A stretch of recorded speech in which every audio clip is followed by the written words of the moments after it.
Good morning student.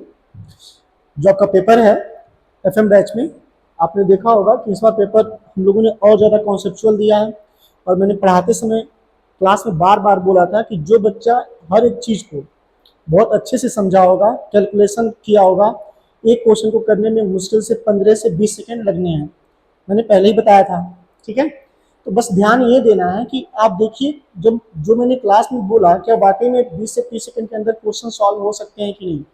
Maximum calculation के भी question जो है वो 20 से 30 सेकंड में सॉल्व हो सकते हैं, अगर आपने कैलकुलेशन स्टार्टिंग में क्लास में ध्यान दिया है, ठीक है। कुछ भी ऐसा नहीं है जो आप जानते नहीं है, बस थोड़ा सा उसको लिखने का प्रैक्टिस करिए, ठीक है।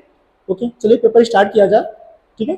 आइए, क्वेश्चन में कहा था the photo electron effect is described as the ejection of electron from surface of metal when. देखिए, आपको कई सारी चीजें पढ़ाई गई हैं, मैंने आपको अलग अलग पढ़ाया था, लेकिन उसने बोला है ejection of electron from surface of metal when.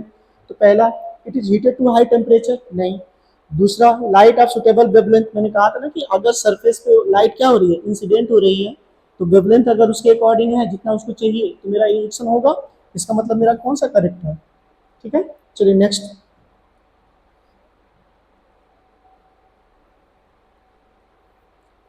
अच्छे से देखिए, कुछ भी ऐसा नहीं है जो आप जानते नहीं है, बस मन से समझिएगा, ठीक है। चलिए, ये क्या क्या इसमें क्या बोला, इन अ फोटोन इफेक्ट, पहले फोटोन क्रिएट एन इलेक्ट्रॉन, नहीं। दूसरा, photon eject electron from gaseous system, नहीं। तीसरा, photon eject electron from metal surface. Photon क्या करता है, किसी मेटल सरफेस से इलेक्ट्रॉन को ही तो इजेक्ट करता है, इसलिए कौन सा करेक्ट है मेरा, थर्ड वाला हो जाएगा, ठीक है। चलिए नेक्स्ट, अच्छा ये तो वहीं पे था।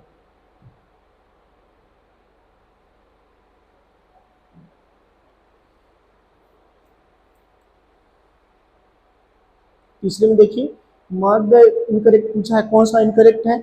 तो at the stopping potential plate is positive with respect to collector. आपको याद होगा, अगर आपने ध्यान दिया होगा तो, जैसे जब कलेक्टर वाली बात हो रही है, जैसे मान लीजिए यहाँ पर, मान लीजिए एक सरफेस यहाँ बना दिए, एक यहाँ बना दिए, तो लाइट आई ना, ठीक है। तो जब इसमें से इलेक्ट्रॉन निकलते हैं तो ये तो निगेटिवली होते हैं, जब निगेटिवली है तो यहाँ जाएगा तो ये पॉजिटिव की तरफ बिहेव करता है, तभी तो जाता है ना। इसलिए हमारा कौन सा गलत है, पहला ही, ठीक है। चलिए नेक्स्ट, बस मन से सुनते जाइए और देखते जाइए, जो नोट करने वाली चीज होगी उसको नोट करिएगा, ठीक है। डाउट है तो आप मिलकर ही पूछ सकते हैं, है कि नहीं। चलिए देखिए, फोटोसेल इज अ डिवाइस, ये तो क्लास में बताया है कि ये क्या काम करता है, इंटेंसिटी को बेसिकली मेजर करता है, किसके, लाइट को। इसलिए कौन सा करेक्ट है मेरा, सेकेंड वाला, ठीक है। चलिए नेक्स्ट, यहाँ पर देखिए, सेचुरेशन ऑफ फोटो करंट। चलिए मैं आपको इसके दोनों चीजें समझा दे रहा हूँ, ठीक है। थोड़ा सा ध्यान से देखिएगा। आपको याद है कि आपको अलग अलग ग्राफ समझाया गया था, एक तो मैंने इसके लिए भी समझाया था, ठीक है। आपने देखा होगा इंटेंसिटी के टर्म में भी समझाए थे कि यहाँ पर बोला सेचुरेशन ऑफ फोटो करंट वाली बात कर रहा, तो इसको ना बनाइए, आप ये बनाइए, ठीक है। मान लीजिए ये दिखाए और फिर आपका एक यहाँ से दिखा दे रहे हैं, ठीक है। तो क्या ये सेचुरेशन करंट का केस था, ये तो है ना, है कि नहीं। तो आपने देखा था कि इसके लिए पोटेंशियल अलग अलग चीज है, मान लीजिए इसको 1 लिख दूँ, इसको 2 लिख दूँ, लिख सकता हूँ कि नहीं लिख सकता हूँ, ठीक है। फिर फ्रीक्वेंसी वाले टर्म में भी देखा गया था, तो ऑप्शन क्या दिया, पढ़ लिया जाए। क्वेश्चन में कहा है कि सिचुएशन ऑफ फोटो करंट, पहला कहा है कि independent of frequency of radiation, ये तो मैंने नोट्स में लिखवाया है कि क्या होता है, independent of frequency of radiation होता है, अगर मैं उसके टर्म में दिखा दूँ तो।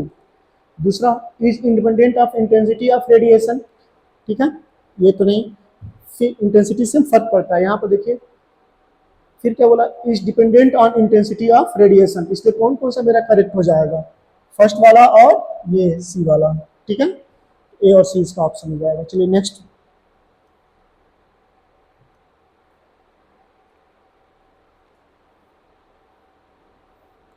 क्लास में जो चीजें लिखवाए हैं नोट्स में जरूर पढ़िए, ठीक है। अब इसने क्या कहा, study following instrument related to threshold frequency. अब जो जो थ्रेशोल्ड फ्रीक्वेंसी से रिलेटेड लिखवाए हैं उस पर फोकस किया जाए, ठीक है। पहला पॉइंट क्या बोल रहा है, it is a meter surface, नहीं। फिर दूसरे वाले की अगर बात करते हैं हम, तो यहाँ ध्यान से देखें, कैरेक्टरिस्टिक ऑफ मेटल सरफेस, हाँ जिससे मैंने कहा था कि अलग अलग मेटल के लिए फ्रीक्वेंसी क्या है। आप इस पे आ जाइए। देखिए जब हम लोग पढ़ते थे काइनेटिक एनर्जी के टर्म में, तो E इक्वल, मान लीजिए मैंने लिख दिया यहाँ के लिए,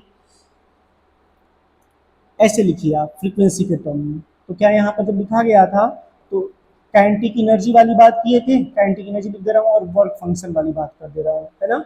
तो अलग अलग के लिए फ्रीक्वेंसी मेरा क्या था, अलग अलग था कि नहीं था, उसके टर्म में हम इसको चेक कर सकते हैं। ठीक है, अब क्या बोला, दूसरा पॉइंट क्या बोला, it is a characteristic of incident light. फिर तीसरा बोल रहा है मेरा every metal plate has unique value of threshold frequency. चौथा बोला it is the lowest frequency required to eject electron from the metal surface. अब इस पे ध्यान दीजिए, क्या मैंने लिखवाया है कि मिनिमम फ्रीक्वेंसी। आपने ध्यान दिया होगा कि मैंने क्लास में सीधे मेंशन कराया था कि फ्रीक्वेंसी अगर पूछता है तो हम लोग बोलते हैं मिनिमम फ्रीक्वेंसी। अगर वेवलेंथ की बात होती है तो हम लोग सीधे क्या बोलते हैं, मैक्सिमम वेवलेंथ। तो ये याद रखना है, मिनिमम फ्रीक्वेंसी और मैक्सिमम वेवलेंथ। तो यानी यहाँ पर हमको किसने दिया है, लोवेस्ट फ्रीक्वेंसी की बात किया, इसका मतलब मेरा ये भी करेक्ट है।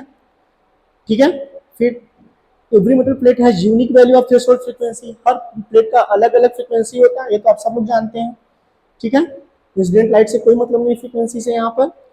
फिर it is a kratom metal plate, और ये मेटल प्लेट की प्रॉपर्टी है, इसलिए मेरा कौन सा करेक्ट हो जाएगा, ए बी सी नहीं ए सी डी। तो ए सी डी कौन सा करेक्ट है तब, ये। ठीक है, चलिए इजी था। क्लास में जो लिखवाए हैं आप उसको पढ़ के देखिए, देखिए बिल्कुल सेम चीज है कि नहीं है। हाँ बस यहाँ पर मिक्स करके पूछा है, सिंगल में नहीं पूछा है ना। चलिए नेक्स्ट।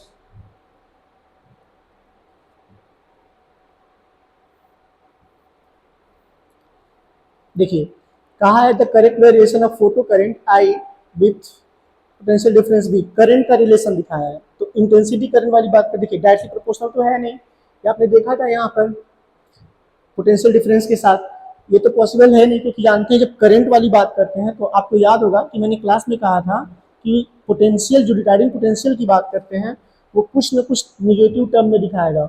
इसका मतलब सिर्फ यही एक फिगर ऐसा है जिसमें वो क्या दिखा रहा है, निगेटिव पोटेंशियल वाली बात कर रहे हैं। और यहाँ पर देखिए करंट मतलब पैरेलल हो गया, समझ लीजिए जीरो हो गया, तो मतलब कांस्टेंट हो गया समझ लीजिए यहाँ पर। तो सैचुरेशन करंट वाली बात आ रही है, जीरो कह लीजिए। ठीक है, तो यहाँ पर हमारा कौन सा करेक्ट हो जाएगा, ये थर्ड वाला। चलिए नेक्स्ट। अब देखिए इसमें क्या बोला, the work function of aluminium is 4.2 electron volt if two photons each of energy 3.5 electron volt strike an electron of aluminium. अब समझिए क्या 4.2 इलेक्ट्रॉन वोल्ट उसका वर्क फंक्शन है, और यहाँ पर कितना दिया हुआ एनर्जी 3.5, तो उससे तो कम हुआ कि नहीं हुआ। अगर उससे कम इसकी एनर्जी है तो इलेक्ट्रॉन इमिशन नहीं होता है, इसलिए कौन सा करेक्ट है, नॉट पॉसिबल। ठीक है, देखिए ना बस जो क्लास में लिखवाए उस पर ध्यान दीजिए। चलिए नेक्स्ट।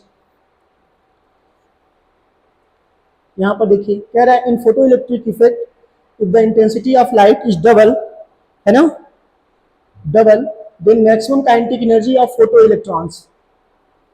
तो आपने क्या देखा, पहली बात अगर काइनेटिक एनर्जी उसके टर्म में देखें इंटेंसिटी के, तो आपको पता होगा कि इनमें कोई रिलेशन नहीं होता, उससे कोई फर्क नहीं पड़ता, इसलिए क्या है, नो चेंज वाली बात कर दें। चलिए नेक्स्ट।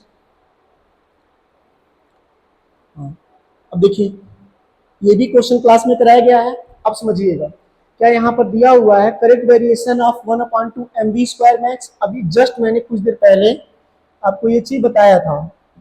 अब देखिएगा ध्यान से, एच न्यू के लिए मैंने लिखवाया था ना के मैक्स प्लस डब्ल्यू वाली बात किए थे कि नहीं वर्क फंक्शन के लिए, जब ग्राफ पढ़ाए थे के मैक्स के लिए। ठीक है, देखिए तो क्या H new minus work function वाली बात हुई, है ना। तो आपको याद होगा कि मैंने जब बनवाया था तो कुछ इस तरह का बनवाया था, है ना, अलग अलग प्लेट के लिए। जब अब बताइए कौन सा करेक्ट हो सकता है, ना तो ये है, ना तो ये है, और ना तो ये है, तो कौन सा करेक्ट है मेरा।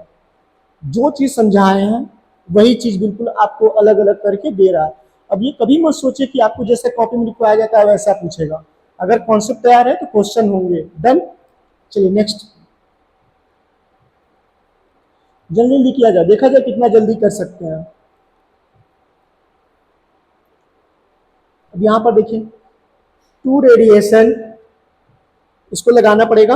अब देखिए क्या बोला, two radiation of photon energy 2 and 5 times the work function of metal are incident successively. मतलब अगर हम उसके टर्म में देख रहे हैं तो देखिए हमसे पूछा क्या है, रेशियो ऑफ मैक्सिमम वेलोसिटी, है ना। तो जब मैक्सिमम वेलोसिटी के केस में अभी जस्ट डिस्कस किए 1/2 mv² मैक्स वाली बात यहीं पे करते हैं कि नहीं, तो एच न्यू माइनस फाइव वाली बात करते हैं। तो आप एक बात बताइए, क्या उसने बोला कि टू, इसका 2 टाइम्स है, तो 2 5 - 5 ये कितना आ गया। दूसरे वाले के लिए निकाल लूँ सेम, इसको E1 बोल दूँ और इसको E2 बोल दूँ, है ना। तो इसको V1 लिख दीजिए, यहाँ पर जब लिखूंगा, सॉरी यहाँ पर E2 निकालूं तो क्या 1/2 mv² 5 टाइम्स बोला तो 5 - 5 तो क्या ये 4 5 हो जाएगा, होगा कि नहीं होगा। अगर 4 5 है तो हमसे क्या पूछा, रेशियो ऑफ मैक्सिमम वेलोसिटी का केस पूछा है। इसका मतलब मैं लिख सकता हूँ V1 V2, यहाँ लिख दे रहा हूँ V1 V2, स्क्वायर था तो रूट कर दीजिए, तो 5/4 यानी 1/2, क्योंकि 5 से 5 क्या हो जाएगा, कैंसिल, यानी कौन सा करेक्ट है मेरा, ये। ठीक है, चलिए नेक्स्ट।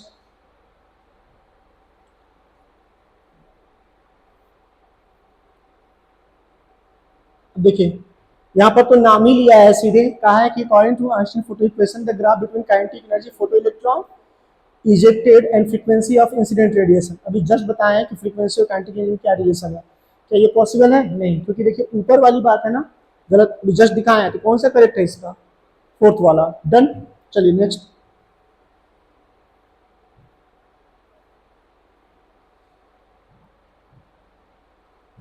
अब ये देखिए क्या है, photon of energy 3.4 electron volt is incident on a metal having work function. Photon की एनर्जी इतनी है और वर्क फंक्शन इतना दिया हुआ है। Maximum kinetic energy of photon photo electron is equal, तो कुछ नहीं, तो सीधे उसमें से घटा सकते हैं आप। देखिए क्योंकि ये फोटोन की एनर्जी है और इतना अभी के मैक्स के लिए हम लोग डिस्कस किए ही हैं, तो 3.4 माइनस कर दीजिए कितना, 2.0 वाली बात है यानी 1.4, तो कौन सा करेक्ट है, यही है। ठीक है, देखिए ना इजी है। चलिए नेक्स्ट, फास्ट किया जाए, देखा जाए कितने क्वेश्चन इजी गोइंग कर सकते हैं हम लोग।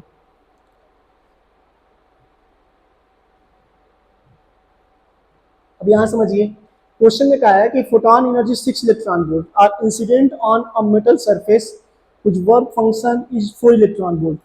उतनी एनर्जी लेके आ रहा है और उसका वर्क फंक्शन इतना है।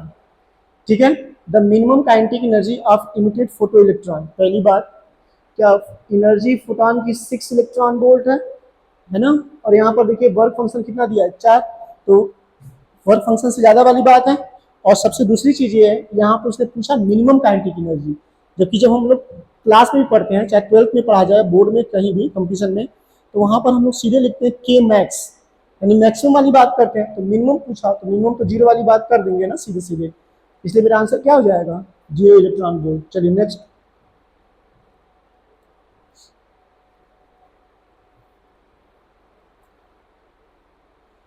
अब आइए,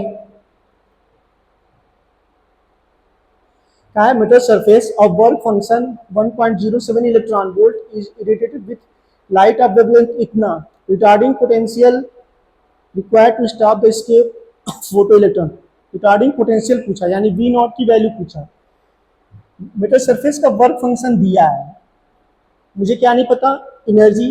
तो अगर वेवलेंथ पता है तो शायद आपको कई बार मैंने पढ़ाया होगा, E इक्वल 12,400 यहाँ पर लिख दूं और वेवलेंथ 320 नैनोमीटर। आपको मैंने कहा था कि अगर नैनोमीटर आएगा, एंगस्ट्रॉम के केस में पढ़ाया जाता है, तो आप डायरेक्ट क्या कर सकते हैं, इसमें 0 का मल्टीप्लाई कर दीजिए, क्या कर दीजिए, 0 का मल्टीप्लाई। तो जब इससे इसको डिवाइड करेंगे तो ये 3.7 आ जाएगा, लगभग आएगा। तो अब इसमें से इसको क्या करिए, सब्ट्रैक्ट कर दीजिए। तो देखिए 3.7 और वो कितना दिया है मेरा, 1.07, 0 मान लीजिए, सब्ट्रैक्ट कर दीजिए, तो ये 7 हो गया। ठीक है, ये चलिए ये 10 में से 7 जाएगा 3 और ये 6 हो जाएगा और ये 2, तो 2.6, तो 2.6 चलिए इसमें दिया हुआ है, 2.6 आंसर है मेरा। ये याद रखिए, डायरेक्ट हम तो बार बार बोल रहे हैं कि अगर इन सब चीज़ों पे कमांड बनाएंगे तो जो आपका 1 से 2 मिनट में क्वेश्चन जाएगा वो इजी गोइंग मेरा कम से कम 10 सेकंड में हो जाएगा। चलिए नेक्स्ट।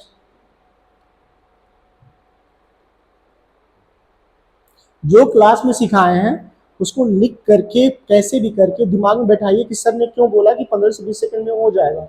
यकीन मानिए होगा, क्लास में पढ़ाया तो मैं ही हूँ। ठीक है, चलिए नेक्स्ट।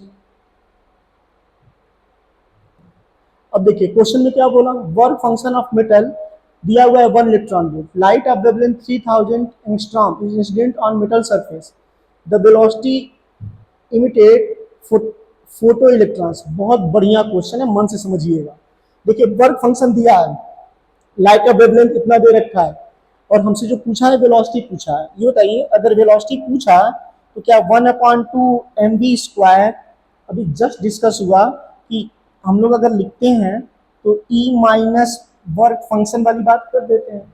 वर्क फंक्शन पता है क्या, नहीं पता है, ई यहाँ से ये निकल जाए, सब्ट्रैक्ट कर दूं तो वी की वैल्यू आ जाएगी, निकाल के देख लिया जाए। तो ई के लिए अगर मुझे लिखना रहे तो कितना लिख दूं, 12400 लिख दीजिए। ठीक है, और यहाँ पर कितना एंगस्ट्रॉम दिया हुआ है, 3000। ठीक है, 20 से 20 कैंसिल कर दीजिए, तो 3 4 जा 12, 4 और लगभग 4.125 के लगभग वाली बात कर दें। ठीक है, अब ई की वैल्यू आ गई। अब ई में से क्या सब्ट्रैक्ट करना है, 1, यानी 1 सब्ट्रैक्ट कर दूं, ये 0 0 वाली बात कर दूं तो 3.125 इतना भी लिख देंगे चलेगा। यानी इस पूरी की वैल्यू कितनी आ गई, 3.12 लिख लीजिए बस। ठीक है, 1 भी लिखेंगे चलेगा, 3 भी लिख सकते हैं। तो v चाहिए मुझे, तो क्या मैं 2 को ऊपर कर दूं, तो 2 इंटू 3.12। हाँ, एक बात ये ध्यान देना है कि ये जो आंसर आया इसके टर्म में इलेक्ट्रॉन वोल्ट है, तो इलेक्ट्रॉन वोल्ट है तो यहाँ पर मुझे 1.6 इंटू 10⁻19 का मल्टीप्लाई करना पड़ेगा। ठीक है, अब दूसरा m नीचे आ जाएगा, तो velocity of emitted photo electron कहाँ है, तो 9.1 इंटू 10⁻31 कर दूँ, है ना। तो अगर लगभग इतना मान लेते हैं हम, तो v² था तो रूट में कर दे। ठीक है, तो जब इसको सॉल्व किया जाएगा, चलिए करके देख लिया जाए।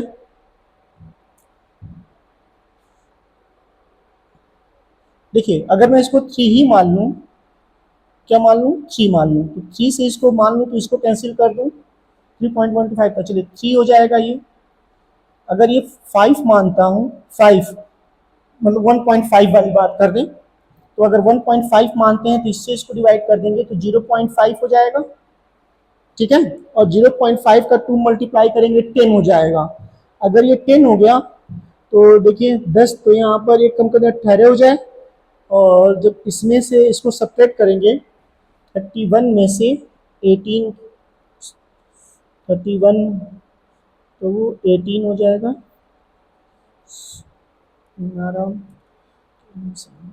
3। ठीक है, और ये 1 हो जाएगा 13। तो जैसे रूट के v के अंदर जो मेरा आ रहा है रूट में लगभग, पूरा सॉल्व करने के बाद लगभग सर नहीं, रुक जाइए 1 सेकंड देख लीजिए। अगर यहाँ से कम किए तो ये हमारा 18 हुआ, और 9.1 था, ये 1.612। एक काम करते हैं 18 ना, क्योंकि 13 का स्क्वायर रूट नहीं बनेगा, तो 3.12 था ना, इसमें से एक और कम कर दे तो यहाँ पर कितना आ जाएगा मेरा, यहाँ पर 17 वाली बात कर देते, यहाँ पर सॉरी 9 हो जाएगा ना, तब यहाँ पर 2 आ जाएगा, यानी v रूट में 12, यानी जब 12 आ रहा है तो लगभग इसकी वैल्यू कितनी, 10, 10⁻6। तो आंसर क्या हो जाएगा मेरा, 10⁻6 वाली बात, क्योंकि 13 का बन नहीं रहा था तो मैंने इसको पूरा कंसीडर कर लिया 3.12। ठीक है, अप्रॉक्स लेके किया जा सकता है। मैंने क्लास में बहुत सारे क्वेश्चन आपको इस तरह सिखाए हैं कि देखिए यहाँ पर 10 था, 3 था, 4 था, तो मैंने कई बार सिखाया है ना कि आप थोड़ा सा रिस्क लीजिए। क्यों, क्योंकि अब ज्यादा का गैप दिख रहा है, 13 आ रहा था तो मैंने पक्का सोचा कि अगर सॉल्व करेंगे, पूरा कैलकुलेशन करेंगे, यकीन मानिए कि वो लगभग लगभग मेरा 13 या 14 के आसपास आपको दिखेगा, तो इतना ज्यादा वेरिएशन नहीं दिखता है। जब पूरा लेके सॉल्व करेंगे तो 13 आ रहा था, तो मैंने मान लिया कि इसको 3.12 कर दूं, क्योंकि एक ही कंसीडर किए थे, तो रखिए तो 10⁻12 माने, तो 10⁻12 को क्या लिख सकते हैं, 10⁻6, क्योंकि रूट में था। डन, सॉल्व करके देख सकते हैं, नहीं डाउट डाउट हुआ तो आके पूछ लीजिएगा। ठीक है, चलिए नेक्स्ट।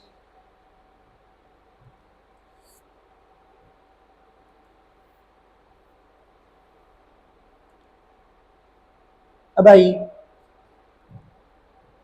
इसमें बोला है कि थ्रेशोल्ड फ्रीक्वेंसी फॉर मेटल इतना दिया हुआ, लाइट वेवलेंथ इतना, falls on its surface which of the following instrument.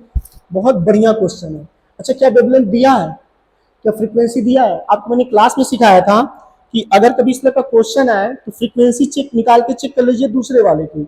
अगर उसकी फ्रीक्वेंसी उससे कम हो इसका मतलब वो इमिट नहीं करेगा। तो चलिए निकाल के चेक कर लिया जाए।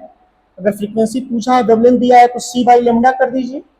तो सी की वैल्यू कितनी, 3 × 10⁻⁸ और लेमडा एंगस्ट्रॉम में है, यानी 4000 और 10⁻−10 मीटर, है ना, डायरेक्ट कर सकते हैं। 4000 है तो क्या इसमें से 3 कम करूंगा 10⁻−7 हो जाएगा, क्या ये नीचे से ऊपर जाएगा? तो 10⁻15।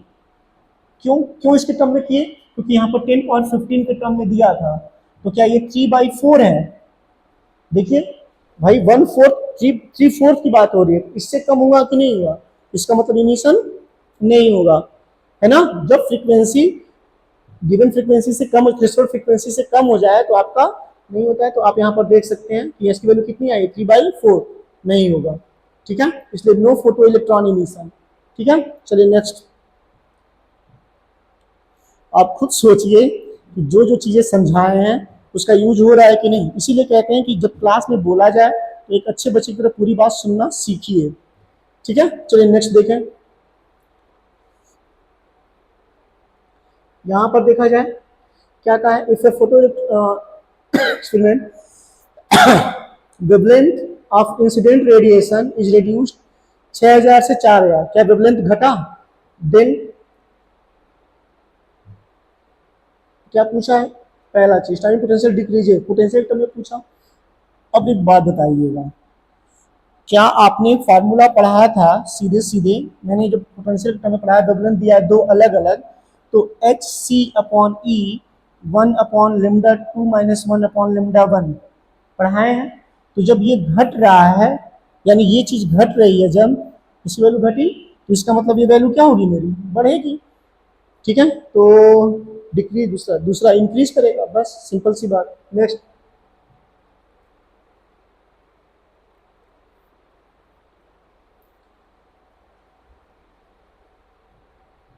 अब क्या कहा, कह रहा है if the work function of metal 5 and the frequency of the incident इतना, देयर इज नो इमिशन। देखिए नो इमिशन का केस क्या था, आपको याद है मैंने कहा था कि H new less than work function ना हो, तो सीधा सीधा निकाल दीजिए ना। जब इसके टर्म में पूछा 5/h प्लैंक कांस्टेंट, तो जिसमें रिलेशन होगा मेरा करेक्ट है। लेस वाली बात दूरिए पहले वाले में है, तो मेरा पहला आंसर है, ठीक है। चलिए नेक्स्ट। कॉन्सेप्ट पे ध्यान दीजिए, सबसे जरूरी चीज है बस पूरी बात समझना।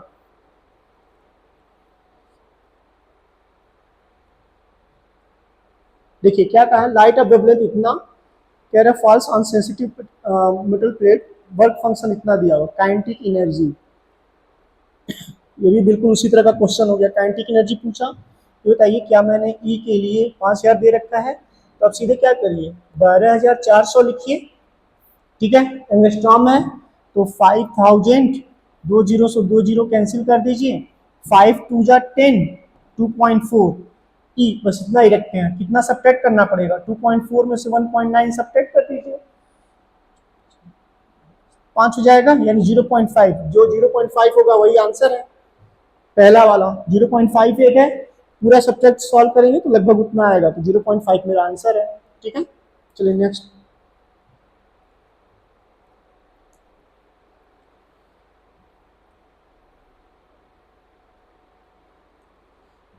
यहां पर देखिए कहा है कि the work function of photometer is 6.8 to 5 electron volt, it's threshold wavelength will be. अच्छा वेवलेंथ पूछा, आसान है।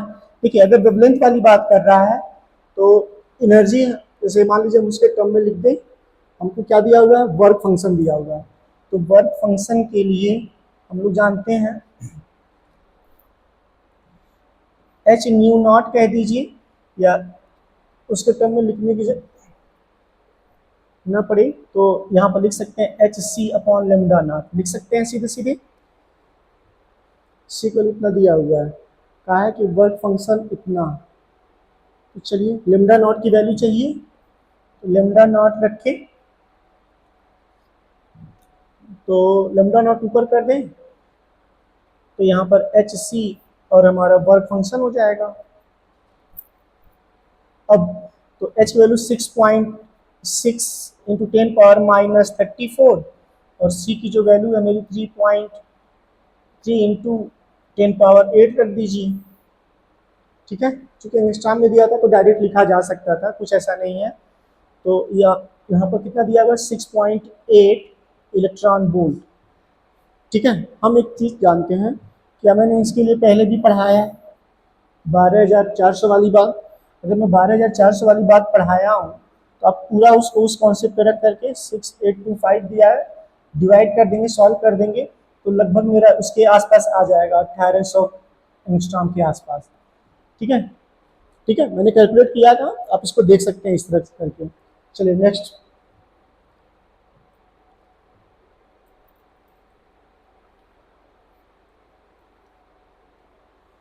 कौन बैठ करके कन्वर्ट करता है, ठीक है, इस पर ध्यान देना चाहिए।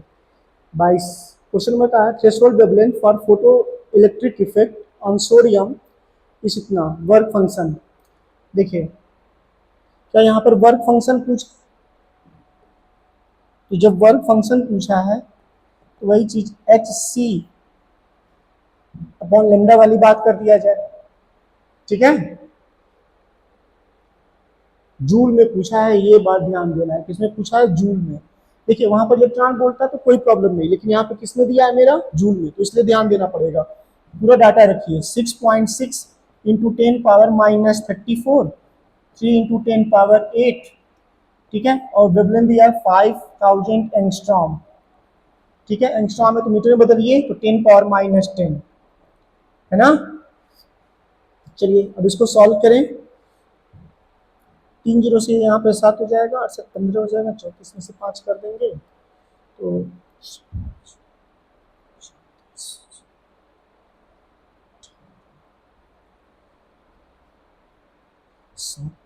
15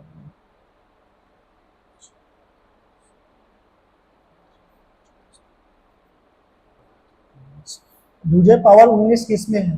देखिए पावर इसमें है, इसका सीधा मतलब है कि अगर पावर 19 आ रहा है तो मेरा यही वाला ऑप्शन क्या हो जाएगा, करेक्ट हो जाएगा। 5 ही तो बचा, डिवाइड करके सॉल्व कर सकते हैं। क्यों मैंने किया, क्योंकि 3 जीरो यहाँ से कम किया, जब 3 जीरो यहाँ से कम किए तो ये 7 हो गया, और 7 ऊपर जाएगा 15, 34 में से 15 सब्ट्रैक्ट करेंगे 19, -19 दिख रहा है, वही करेक्ट है, बाकी किसी में नहीं है। ठीक है, डन, बाकी डिवाइड कर सकते हैं ना। चलिए नेक्स्ट।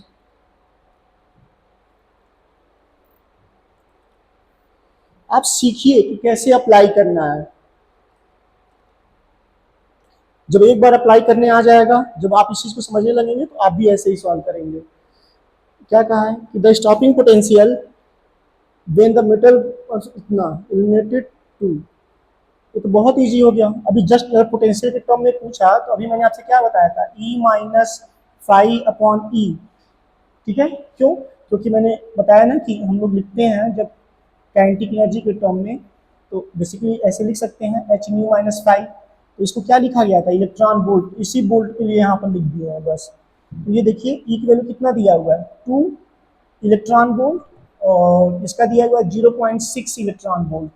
नीचे ई है, ई से ई कैंसिल हो गया, 2 में से जाएगा तो 1.4, यही मेरा आंसर है। ठीक है, देखिए ना कितना इजी था।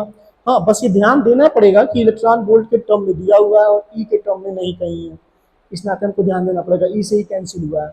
ठीक है, चलिए नेक्स्ट।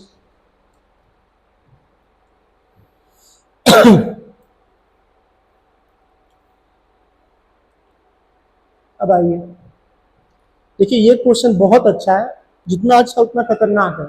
जो बच्चा क्लास में सुना नहीं होगा, ठीक है, जो नहीं सुना होगा उसके लिए बहुत बड़ी बात, नहीं सुना होगा उसके लिए कुछ नहीं है।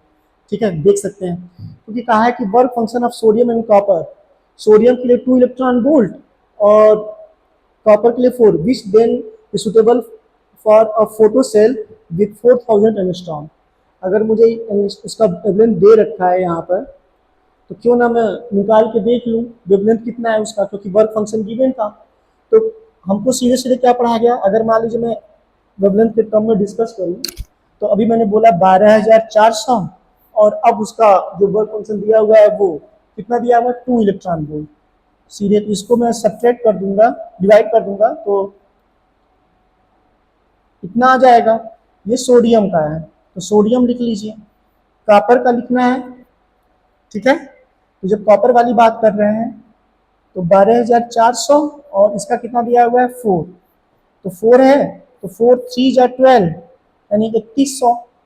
अब बात आई, अगर वेवलेंथ इतना आ रहा है तो इसका वेवलेंथ तो 4000 था, कितना था, यानी जिसका वेवलेंथ इस 4000 से ज्यादा होगा, ठीक है, उसके टर्म में डिस्कस करते हैं।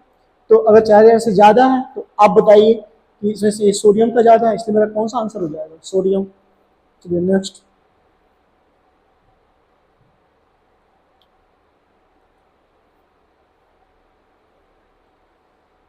अब आइए,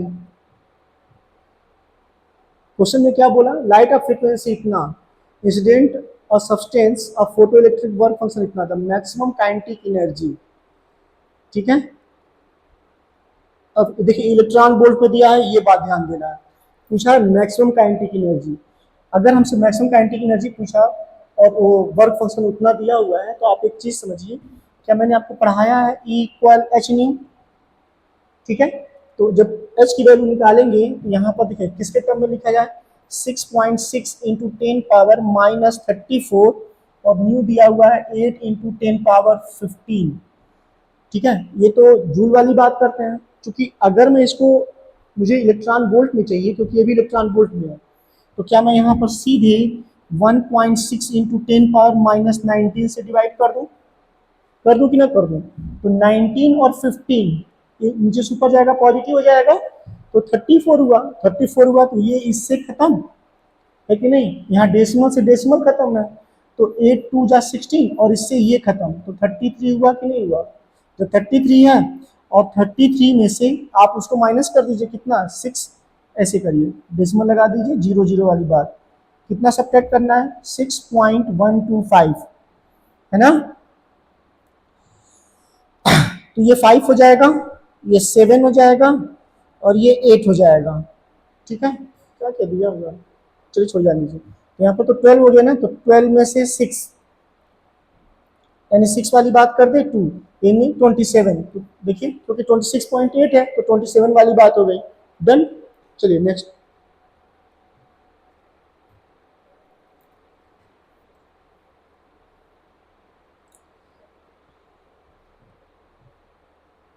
देखिए lowest frequency of light with cause emission of photo electron surface इतना, फॉर विच वर्क फंक्शन इतना दिया हुआ है। कहा है कि lowest frequency of light will cause the emission of surface, इतना दे रखा है, इलेक्ट्रॉन वोल्ट में दिया हुआ, हर्ट्ज में दिया हुआ। आइए, जब फ्रीक्वेंसी, अभी जस्ट मैंने बात किया कि अगर वर्क फंक्शन लिख रहे हैं तो एच न्यू नॉट लिखा जाए, और न्यू नॉट के लिए हम लोग लिख सकते हैं डब्ल्यू नॉट अपॉन एच, है ना। तो वर्क फंक्शन कितना है, 1.65 इलेक्ट्रॉन वोल्ट है, तो यहाँ पर मुझे इसको कन्वर्ट करना पड़ेगा, क्यों, क्योंकि जो आंसर है मेरा वर्क फंक्शन है तो उसको जूल वाले में कन्वर्ट करना पड़ेगा, तो कन्वर्ट करने के लिए क्या मल्टीप्लाई करते हैं 1.6 इंटू 10 पावर माइनस 19 से, ठीक है। और अब प्लैंक कांस्टेंट से डिवाइड कर दीजिए, तो 6.6 इंटू 10 पावर माइनस 34, ठीक है। एक काम करते हैं, ठीक है, देखा जाए, इससे अगर ऊपर ले जाऊं मैं इसको, तो 34 में से 19 को माइनस कर, 15 हो गया तो पॉजिटिव हो जाएगा, और अगर मैं इसको 16 मान रहा हूँ, इसको ये डिवाइड किया तो ये 4 हो जाएगा, है ना। तो 4, अगर इसको 1.6 ही मान लूँ, तो क्या इससे जब ये कटेगा तो ये वैल्यू मेरी लगभग 1.6 है, उतना कर दिए, तो 0.4 वाली बात करते रहे, यानी जो मेरा आंसर आ जाए 4/10 15, सही तो है। देखिए क्या जो आया मेरा 0.4 इंटू 10 पावर 15, इसका सीधा मतलब है कि 4/10 कर दूं, तो 4/10 करूंगा तो 4 इंटू 10 पावर 14, यही मेरा आंसर हो गया। देखिए ना कितना बढ़िया क्वेश्चन था, ठीक है। चलिए नेक्स्ट। अगर ध्यान दिए क्लास में, अगर इजी ना लगा तो कहिएगा, ठीक है। Next.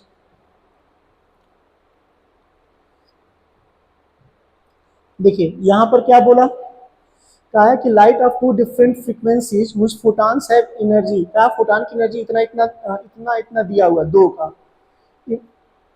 respectively successively illuminate a metal of work function 0.5 electron volt. ये तो बहुत आसान हो गया। The ratio of maximum kinetic energy of emitted, तो कुछ मत करिए, अगर ऐसा दिया हुआ है तो ratio of maximum kinetic energy, तो एक को E1 मानेंगे, तो क्या पहला दिया हुआ है 1 इलेक्ट्रॉन वोल्ट और वो कितना है 0.5 इलेक्ट्रॉन वोल्ट, इसमें से इसको सब्ट्रैक्ट कर दीजिए तो क्या 0.5 इलेक्ट्रॉन वोल्ट आ गया। E2 निकाल दीजिए तो वो कितना दिया है 2.5 electron volt minus 0.5 electron volt, ये कितना हो जाएगा 2 इलेक्ट्रॉन वोल्ट, है ना। रेशियो पूछा है तो क्या 0.5 अपॉन 2 है, इसका मतलब 5 अपॉन 20 है, तो डिवाइड कर दीजिए 1/4। देखिए ना कितना आसान था, ठीक है। चलिए नेक्स्ट, क्यों, क्योंकि देखिए कहा है कि जो रिप्रेजेंट मतलब प्रोड्यूस कर रहा है कुछ फोटॉन है एनर्जी दो अलग अलग इतना इतना, लेकिन वर्क फंक्शन क्या था दोनों के लिए सेम था, तो सीधे सीधे घटा दिए हैं, बस बस यही था। चलिए नेक्स्ट,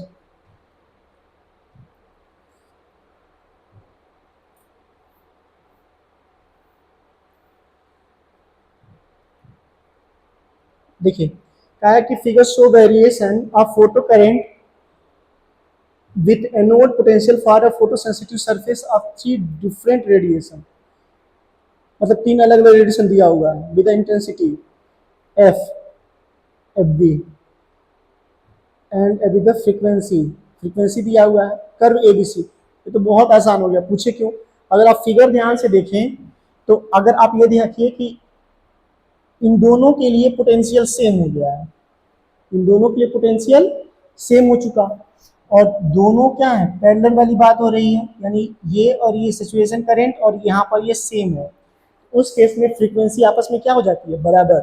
आपको याद है मैंने क्लास में पढ़ाया था जब के मैक्स लिखते हैं तो ई वी नॉट लिखा जाता है, यानी अगर ये मैक्सिमम वाली बात करते हैं तो उस केस में सबसे ज़्यादा काइनेटिक एनर्जी, मैंने क्लास में सीधे लिखवाया है ये चीज़ कि जब हमारा स्टॉपिंग पोटेंशियल की बात होती है तो उस समय जो सबसे ज़्यादा इनर्जेटिक इलेक्ट्रॉन होता है अब वो भी हमारा काम करना बंद करता है, मतलब वो सबसे ज़्यादा मैक्सिमम एनर्जी प्रोड्यूस करता है, यानी बी की वैल्यू क्या है सबसे ज़्यादा, यानी फ्रीक्वेंसी की वैल्यू क्या है सबसे ज़्यादा, अभी तो एक काइनेटिक एनर्जी मैक्सिमम होती है, तो इसका मतलब सीधे है कि ए और बी के लिए दोनों की फ्रीक्वेंसी क्या हो गई सेम, तो इसलिए F A equal F B, है ना। तो ये तो हो गया। दूसरा, अगर वह इंटेंसिटी के टर्म में दिए थे फोटो करेंट, आप जानते हैं कि जो फोटो करंट होता है डायरेक्टली प्रोपोर्शनल है, इसका मतलब सीधे सीधे ये और ये, इसके लिए फ्रीक्वेंसी अलग होगी और इसके लिए फ्रीक्वेंसी अलग, मतलब सेम नहीं होगा, इसलिए मेरा कौन सा ऑप्शन करेक्ट है ये चीज, ठीक है। बाकी सब में देखिए बराबर दे रखा है, लेकिन ए और बी के लिए वो डाटा सेम नहीं हो सकता, ठीक है। चलिए नेक्स्ट, सब क्लास की पढ़ाई हुई चीजें हैं, बस यहाँ पर मिक्स करके मिल रहा है, अब आप समझिए, ठीक है। इसके बाद भी डाउट होता है तो जरूर मिलिए। अब इसमें देखिए क्या बोला, कह रहा है स्टॉपिंग पोटेंशियल, अब देखिए ये तो और आसान हो गया, ये तो सीधे मैंने क्लास में कराया है, आपने देखा होगा मैंने जब इसको ऐसे बढ़ाया था तो ऐसे वाली बात किए थे जिसका स्लोप ज्यादा, देखिए इस वाले के लिए फाइव नॉट वन कर लिखवाए थे और इस वाले के लिए फाइव नॉट टू, तो सीधे क्या पूछा the graph show that work function of A, तो इसके कंपेयर में वो क्या होगा कम ही होगा, smaller than that of B, हो गया, क्योंकि यहाँ पर देखिए ग्रेटर का आया तो होना ही नहीं है, समझ गए। चलो नेक्स्ट,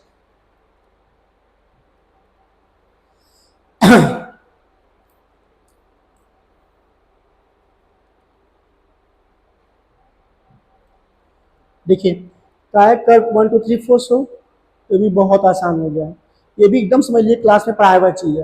ये बताइए कि आप जानते हैं अभी मैंने बताया ना कि हम लोगों ने क्वेश्चन पढ़ा था ये, ठीक है, अगर स्टॉपिंग पोटेंशियल वाली बात किए थे तो आपको याद होगा मैंने ऐसे लिखवाया था, स्टॉपिंग पोटेंशियल वन है ये, ठीक है। मैंने क्लास में 3 वाली बात किया था, ऐसे लिखा था I3 greater than I2 greater than I1, क्या इसमें समझाया नहीं हूँ, सबके लिए पोटेंशियल स्टॉपिंग पोटेंशियल सेम दिखाए थे, तो थोड़ा ढूंढ लीजिएगा कौन सा है, इसमें नहीं है, इसमें नहीं है, इसमें नहीं है, कहाँ है ये, ठीक है।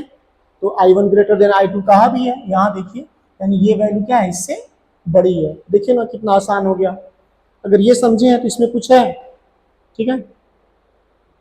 ध्यान देंगे तो आएगा। आप ये सोचिए, मैंने कई बार बोला कि जो बढ़िया से सुनेगा यकीन मानिए उसका आंसर आना है। अब आपके ऊपर है कि आप कितने टाइम में इसको करते हैं। ठीक है, चलिए नेक्स्ट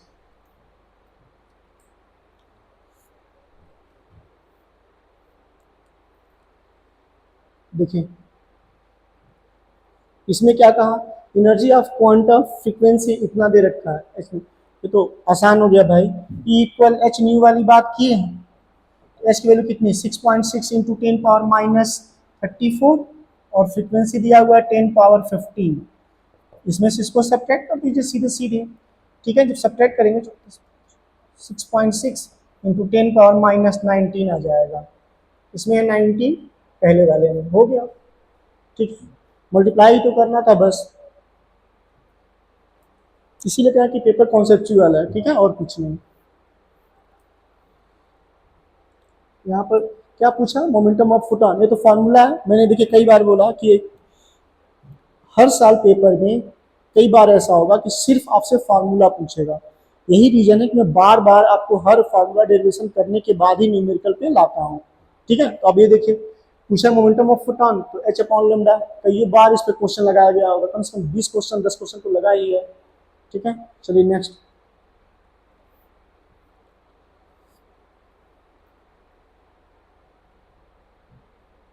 इसमें क्या पूछा, कह रहे what the frequency of 1 mega electron volt photon. देखिए मेगा इलेक्ट्रॉन वोल्ट फोटॉन बोला, फ्रीक्वेंसी बोला हमसे, तो देखिए जाहिर सी बात है कि एनर्जी दिया हुआ है, किसकी वैल्यू दे रखी है, एनर्जी की। तो क्या एच न्यू वाली बात कर दूं, अगर न्यू चाहिए मुझे तो ई की वैल्यू कितनी, 1 मेगा इलेक्ट्रॉन वोल्ट यानी 1 इंटू 10 पावर 6 कर दीजिए। ठीक है, मेगा है तो 10 पावर 6 वाली बात, क्योंकि इसको हर्ज में आया है मेरा आंसर, इसको मैं किस में कन्वर्ट करूंगा। ठीक है, जूल वाली बात में मैंने क्या कहा था, 1.6 इंटू 10 पावर -19 से मल्टीप्लाई कर देते हैं। ठीक है, अब एच की वैल्यू कितनी, 6.6 इंटू 10 पावर -34, है ना।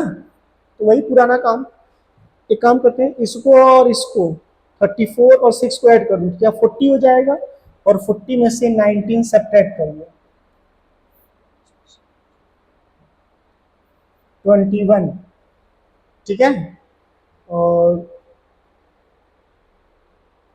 21, चलिए अगर मैं इसको 16 मान रहा हूं और इसको 64 मान लूं, तो 64 मान लो तो 4 हो जाएगा, यानी 1/4 इंटू 10 पावर 21।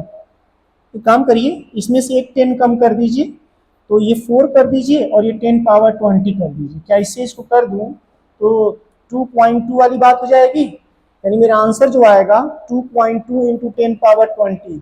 मैच कर लीजिए, 10 पावर 20 बस देखिए यहाँ पर है 2.4 है, जब पूरा डिवाइड करेंगे तो मेरा आंसर एग्जैक्टली उसके आसपास आ जाएगा।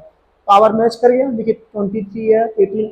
यही मैं समझाता हूँ, जब करेंगे तो अपने आप अप्लाई करने आएगा। ठीक है, बस आप कोशिश करते रहिए। चलिए नेक्स्ट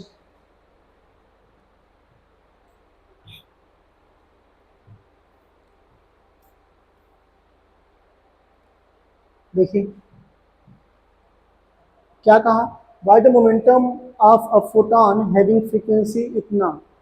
देखिए अगर मोमेंटम पूछा तो P इक्वल फ्रीक्वेंसी इतना दे रखा है।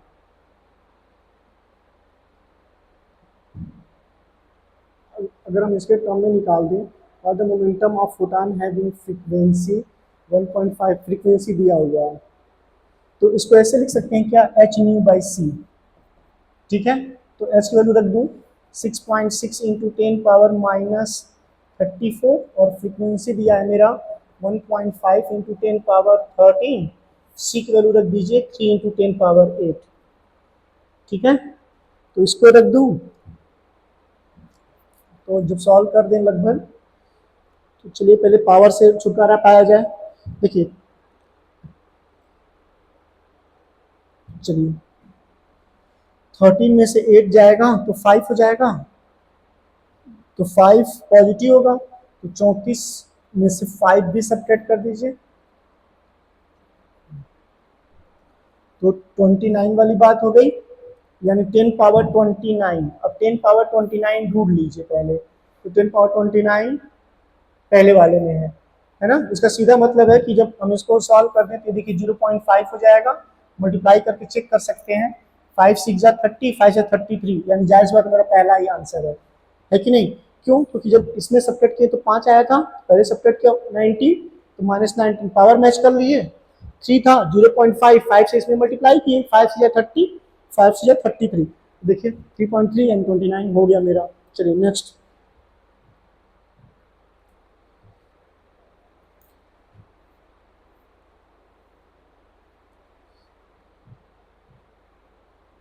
क्या बोला? इफ एक्सप्रेस एनर्जी फोटॉन इतना equivalent angstrom photon can be. ये तो मैंने क्लास में डेरिवेशन कराया था, पूरा आपको अच्छे से एक्सप्लेन किया था। तो क्या मेरा उस समय यही आया था 12.5 12.4 इंटू अपॉन लेमडा।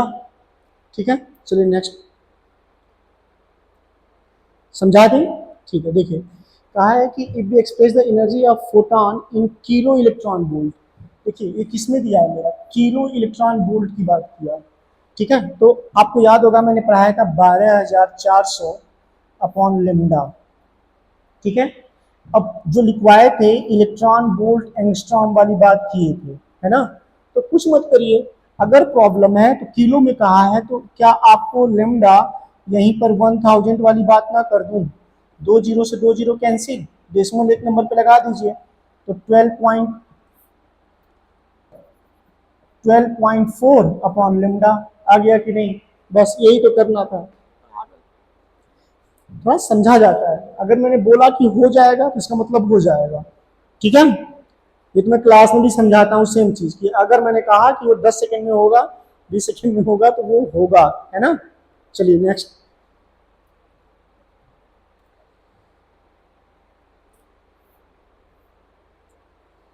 यहां पर देखिए क्वेश्चन में क्या कहा, frequency of photon having energy इतना। ये अब ये भी क्वेश्चन देख सकते हैं, frequency of photon having energy. तो अभी जस्ट हम लोगों ने जब डिस्कस किया एनर्जी कितना दिया हुआ है, 100 इलेक्ट्रॉन वोल्ट। तो क्या 1.6 इंटू 10 पावर -19 वाली बात कर दे, है ना, क्योंकि हर्ट में दिया है। और एच की वैल्यू कितनी, 6.6 इंटू 10 पावर -34 वाली बात कर दूं। ठीक है, जब सॉल्व करेंगे तो वही अपना पुराना काम। ठीक, अगर हम देखें ध्यान से तो 16, इसको 16 मान लो, इसको 64 मान लो, तो क्या ये 4 हो जाएगा। ठीक है, इसमें से ये कम कर दीजिए, अगर इसमें से कम किया तो 17 हो जाएगा, यानी 34 में से 17 सब्ट्रैक्ट करिए तो 17, है ना। तो मेरा अप्रॉक्स जो आंसर आना चाहिए कितना आया, मेरा 1/4, और वो कितना आ गया 10 पावर 17। 10 कम कर दूं तो 10/4, 10 पावर 16 डिवाइड कर दीजिए, तो 2.2 जो भी हो 25, 10 पावर 16 मैच कर लीजिए। ठीक है, 10 पावर 16, 10 पावर 16 इस वाले में है, तो देखिए यही 2 पॉइंट, देखिए 2.25 आ रहा है, परेशान नहीं होना है, उसने पूरा रखा था, मैंने बस एज्यूम करके लगा दिया है। ठीक है, सेम प्रोसेस सिखाए हैं, पहले पावर मैच करते हैं, उसको जरूर डिजिट चेक कर लिया जाता है, अप्रॉक्स आता है, चलता है। ठीक है, कंपटीशन में बैठे हैं, कोशिश ये करना चाहिए कि थोड़ा सा इसका लेवल बढ़ाइए और सोचिए कि क्यों सिखाया जा रहा है बार बार। ये फिजिक्स में भी काम आएगा और केमिस्ट्री में भी काम आएगा। चलिए नेक्स्ट।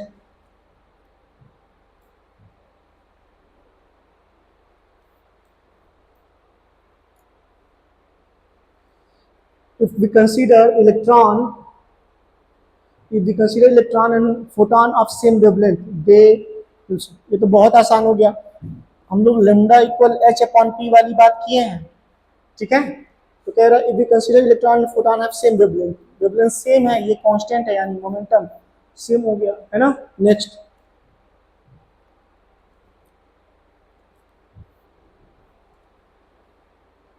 कह रहा है कि dual nature of radiation is shown, ये तो मैंने क्लास में भी पढ़ाया है, पहला डिफ्लेक्शन एंड रिफ्लेक्शन। चलिए फोटो इलेक्ट्रिक ने दिया है, नहीं फोटो इलेक्ट्रिक इफेक्ट एलोन वाले ने रिफ्लेक्शन वाली बात भी किए थे। ठीक है, रिफ्लेक्शन नहीं होता है, इंटरफेरेंस वाली बात करते हैं ना। तो इसलिए कौन सा ऑप्शन करेक्ट है इसका, डी वाला, ठीक है, क्योंकि देखिए फोटो इलेक्ट्रिक इफेक्ट भी है और डिफ्लेक्शन भी है। चलिए नेक्स्ट,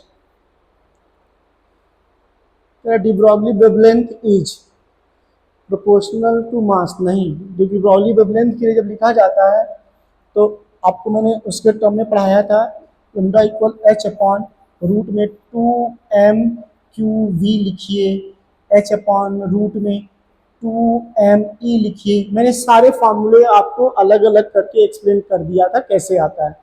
अब क्या पूछा, proportional to mass, proportional to impulse, mostly proportional to impulse, does not depend. आइए अगर इम्पल्स के टर्म में पूछा तो ये बताइए क्या lambda equal H upon P पढ़ा जाता है? अगर वो पी के इन्वर्सली है लेमडा, तो जाहिर सी बात है कि इम्पल्स के भी क्या होगा, इन्वर्सली होगा, इन्वर्सली प्रोपोर्शनल टू इम्पल्स, क्योंकि पी के इन्वर्सली है, इसका मतलब इम्पल्स के भी क्या है, इन्वर्सली है। चलिए नेक्स्ट,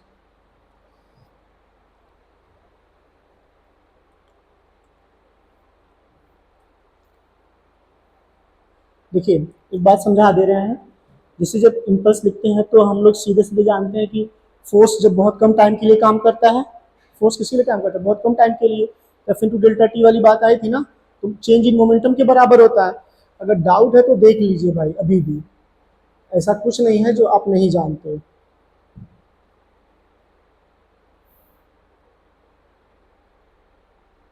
देखिए मैंने सीधे यही बोला कि जब इन्वर्सिटी प्रोपोर्शनल वाली बात क्यों की, क्योंकि आप जानते हैं कि lambda equal H upon P पढ़ाया हूँ, है ना।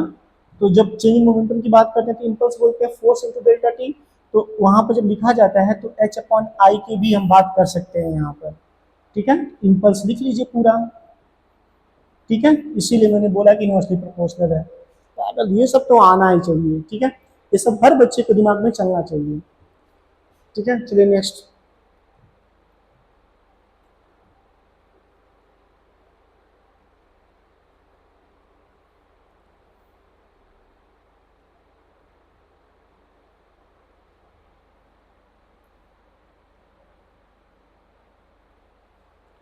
इसमें क्या दिया, कहा है कि when the kinetic energy of electron increased the wavelength associated, अभी जस्ट मैंने फॉर्मूला लिखा था वेवलेंथ के लिए, एच अपॉन रूट में 2m काइनेटिक एनर्जी, है ना। तो अगर ये क्या बोला, the kinetic energy of electron increase, अगर ये इंक्रीज होगा तो ये क्या होगा, डिक्रीज होगा, ठीक है, तो बस डिक्रीज वाला ऑप्शन है। नेक्स्ट,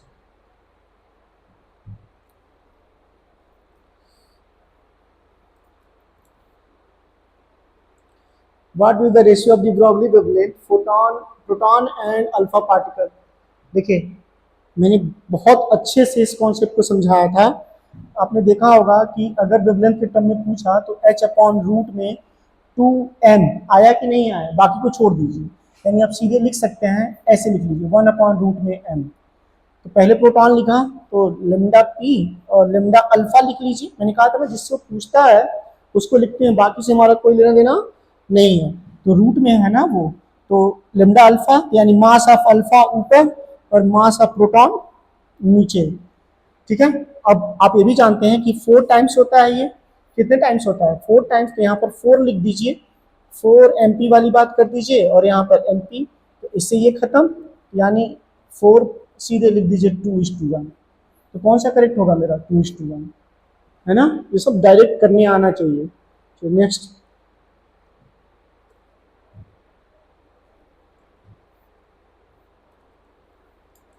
इसमें क्या पूछा, the D Broglie wavelength associated with particle, तो फार्मूला हो गया सीधे, अभी जस्ट अब देखिए फार्मूले वाली बात हो गई सीधे, क्यों, क्या मैंने अभी कुछ देर पहले lambda equal H upon P लिखवाया था, जब ये लिखवाए हैं तो कहा था कि अगर वो पार्टिकल किसी के लिए बोलता है तो m इंटू बी, यही मेरा आंसर है पहला वाला, ठीक है।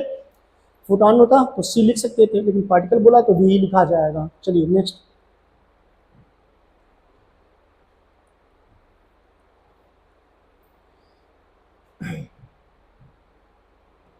क्या कहा, speed of electron having wavelength इतना, इस स्पीड ऑफ इलेक्ट्रॉन पूछा है, वेवलेंथ दिया हुआ है, तो चलिए अगर वेवलेंथ दिया हुआ है तो हम लोग क्या ऐसे इसको solve, lambda equal H upon P कर दूं या ऐसे समझिए H अपॉन एम वी कर दीजिए, ठीक है। तो क्या मैं V के लिए लिख सकता हूँ H अपॉन एम लेमडा, है ना। तो H की जगह पर लिख दूं 6.6 इंटू 10⁻−34। वेवलेंथ किसके लिए पूछा था, स्पीड ऑफ इलेक्ट्रॉन पूछा है, तो mass of electron 9.1 into 10⁻−31 mass of electron है। वेवलेंथ कितना दिया हुआ है 10⁻−10, है ना। तो अब इसको पहले पावर पे आ जाए। देखिए 31 है 34 है, तो इसमें तो 3 वाली बात हो जाएगी सीधे सीधे। तो 3 जब ये ऊपर जाएगा तो 7, अब समझिएगा ध्यान से, इसमें मैंने क्यों बोला 34 में से 31 सब्ट्रैक्ट कर दें तो ये तो -3 होगा, जब ये ऊपर जाएगा तो पॉजिटिव हो जाएगा, यानी 10⁻7। तो इससे एक अंदाजा हो गया कि उसके आसपास ही मेरा होगा। अब अगर इसको 6 माने हैं और इसको 9, डेसिमल सेम प्लेस पे है, तो 3 से डिवाइड कर दूं, डेसिमल हटा दूं, तो ये 22 हो जाएगा और ये हो जाएगा 3, 22/3 और ये 10⁻7, है ना। तो चलिए चेक किया जाए, कितना कर दूं, 3 7 जा 21, 3 7 जा 21, ठीक है। प्रॉब्लम मीटर में दिया था तो वो रखे 21 हुआ, मतलब एक बचेगा, तो 7.3 इंटू 10⁻7 आ रहा है। फिर पावर का देखा जाए ध्यान से, अगर कुछ ऐसा है तो 9.1 इंटू इतना ही लिखा जाएगा। वेवलेंथ 10⁻−10 ही दिया था, इलेक्ट्रॉन हैविंग दिया इतना, तो 34 में से 31 करते हैं, 6.67 वगैरह रखा होगा उसे में, क्योंकि 7.3 के आसपास आया है। और देखिए इसमें भी नहीं है, इसमें भी नहीं है, इसमें है, यानी 7 पॉइंट समथिंग है। इसका मतलब यहाँ पर उसने डाटा और रखा होगा 6.7 समथिंग, इसी नाते वो आंसर उतना हो रहा है। तो हम अप्रॉक्स करके उसकी वैल्यू क्या मान सकते हैं, ये चीज़, ठीक है। इसमें कोई बुराई नहीं है, आप कर सकते हैं। चलिए नेक्स्ट,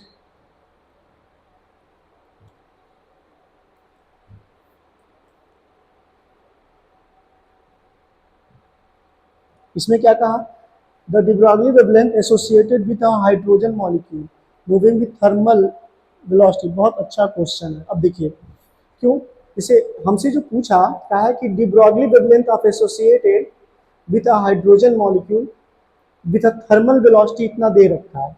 तो अगर de Broglie wavelength पूछा तो जाहिर सी बात है कि H अपॉन एम वी की ही बात करेंगे, ठीक है। तो H को तो पूरा वही रख दें, 6.6 इंटू 10⁻34 वाली बात किए मास।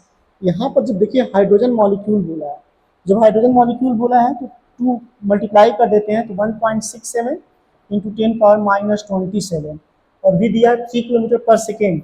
तो 3 किलोमीटर है तो क्या 3 इंटू 10⁻3 तब जा करके मीटर पर सेकेंड होगा, समझ गए।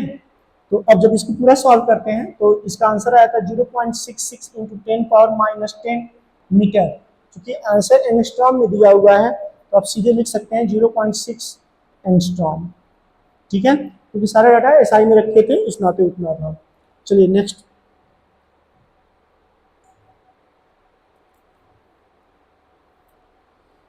देखिए इसमें क्या पूछा, if particle are moving with same velocity then maximum de Broglie wavelength, same velocity, ये तो बहुत इजी हो गया। अच्छा क्लास में मैंने, आप नोट्स में देखिएगा, मैंने इनके रिलेशन के बारे में आपको लिखवाया है, ठीक है।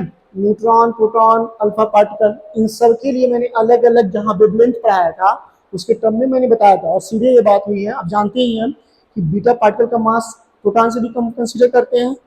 तो तो अगर उसके लिए निकालना है तो हम जानते हैं कि इनवर्सली प्रोपोर्शनल रूट एम, अभी जस्ट डिस्कस हुआ, तो जिसका ये सबसे कम होगा particle moving same velocity, maximum de Broglie wavelength, जिसका मास कम होगा उसका वेवलेंथ क्या होगा, ज़्यादा। तो इन सबका तो मैंने बताया था, और सबसे कम किसका है यहाँ पर, क्योंकि वो उससे भी कम है, न्यूट्रॉन से भी कम है, प्रोटॉन से भी कम है और अल्फा से भी, इसीलिए कौन सा आंसर है मेरा, बीटा। अब आपने देखा ना कि क्वेश्चन कितना लॉजिकली है। जो बच्चा सुना होगा खुद से पूछिएगा, अगर आपने इसको अच्छे से क्लास में सुना था, तो क्या वाकई में क्वेश्चन पेपर बहुत टफ है? ये तो मान लीजिए यहाँ का, अगर हम ये, मैंने बार बार बोला कि आप ये मान के चलिए कि अगर आप सिर्फ सुन रहे हैं ना, तो मैं लिख के दे रहा हूँ, आप लिख लीजिएगा, पेपर कैसा भी बने, मैं 10 से 15 क्वेश्चन की गारंटी लेता हूँ कि जो आप कम से कम 20 से 30 सेकंड के अंदर करके आएंगे। ठीक है, बस आप बस सुनिए, और जैसे कह रहा हूँ, जैसे मैंने अप्लाई करना सिखाया ना, वैसा नहीं कि बस मैं अप्लाई यहाँ पर डायरेक्ट कर रहा हूँ, मैंने क्लास में भी एज इट इज ऐसे ही समझाया है न्यूमेरिकल लगाते समय। यहाँ तक कि जब मैं कॉन्सेप्ट भी पढ़ाता हूँ, उसमें भी मैं आपको ये बताता हूँ कि बेटा यहाँ पर ऐसे गलती होती है, वहाँ पर भी ऐसे गलती होती है, बस आपको सुनना है। मैं बोलता हूँ ना, मैं आपको बच्चा समझ के पढ़ाता हूँ, तुम छोटे बच्चे की तरह, इसलिए इस बात को फोकस करिए। और जब बोलता हूँ कि ये इंपॉर्टेंट है, तो उसको इंपॉर्टेंट लिखिए यहाँ पर। ठीक है, अगर आप सॉल्व करते हैं, डाउट आता है, तो उसको अंडरलाइन करिए, स्टार बनाइए, और वहां पर लिखिए सर, और फिर मुझसे वो पूछिए, एक्सप्लेन करते हैं, ताकि मुझे पता तो चले कि आपका गलती कहाँ हुआ है या फिर मिस्टेक क्या हो रहा है। ठीक, तो आप इस पर काम करिए, नो डाउट अच्छा होगा। ठीक है, नर्वस नहीं होना है, अच्छे से पेपर सॉल्व करिए। ठीक है, हाँ, अगर बात नहीं मानेंगे तो नुकसान मेरा कुछ नहीं है, जो बात नहीं मानता है नुकसान सिर्फ उसका होता है। आप कहीं भी एज्यूम कर लीजिए, चाहे वो सब्जेक्ट हिंदी ही क्यों ना हो। ठीक है, चलिए, ओके, थैंक यू।